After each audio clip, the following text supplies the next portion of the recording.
पसीना निसुखे हम जान।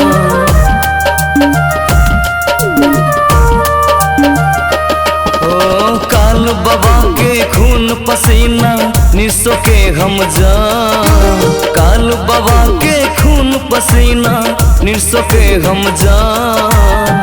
सब्र के हम लाडला प्यारा ऋषि कुल के संतान।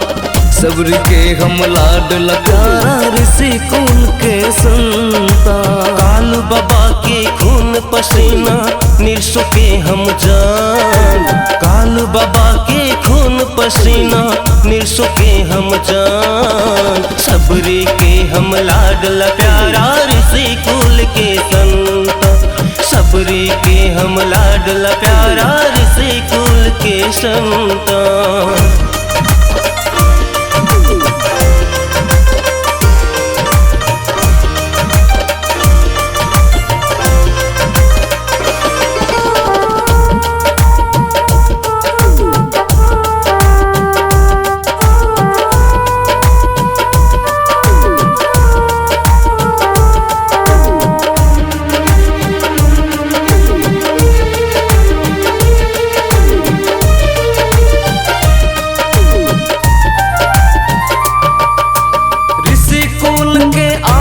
दीना भद्री कुल देवियों।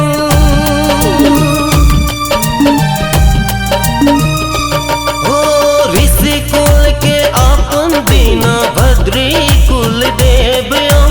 कोई कहे सादा माछ कोई ऋषि देवियों। कोई ऋषि देवियों। आँख खोलू जागू आपन करू पहचान। आँख खोलू जागू आपन करू पहचान। सब्र के हम लाडला प्यारा ऋषि कुल के संतान। सब्र के हम लाडला प्यारा ऋषि कुल के संतान।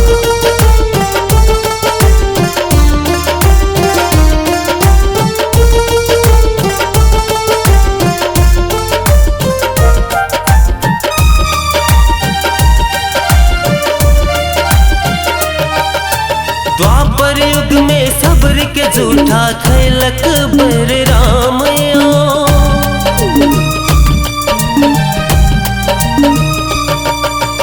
द्वापर युग में सब्र के झूठा खैलक बर राम। कल युग में छुआछूत सा ऋषि कुल बदनाम। ऋषि कुल बदनाम। ऋषि मुनि महात्मा संत कह गीता पुराण। ऋषि मुनि महात्मा संत कह गीता पुराण। सब्र के हम लाडला प्यारा ऋषि कुल के संतान। सब्र के हम लाडला प्यारा ऋषि कुल के संतान।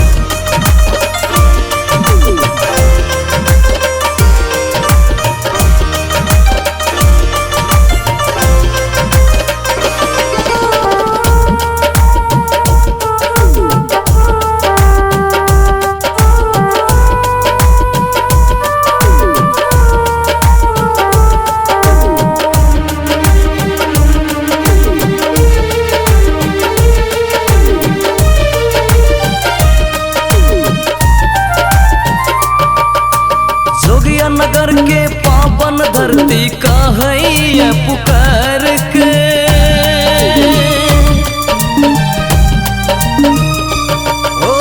जोगिया नगर के पावन धरती का है ये पुकार के। ताइक रहलिया रास्ता अपन ऋषि वंश परिवार के। ऋषि वंश परिवार के। ऋषि कुल के बिना जोगिया हो गेले वीरान। ऋषि कुल के बिना जोगिया हो गेले वीरान। सब्र के हम लाडला प्यारा ऋषि कुल के संतान।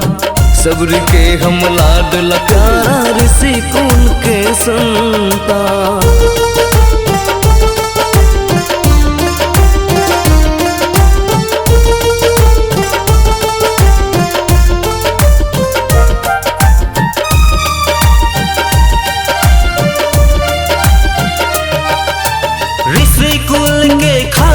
जन्म लेलक दीन राम यो।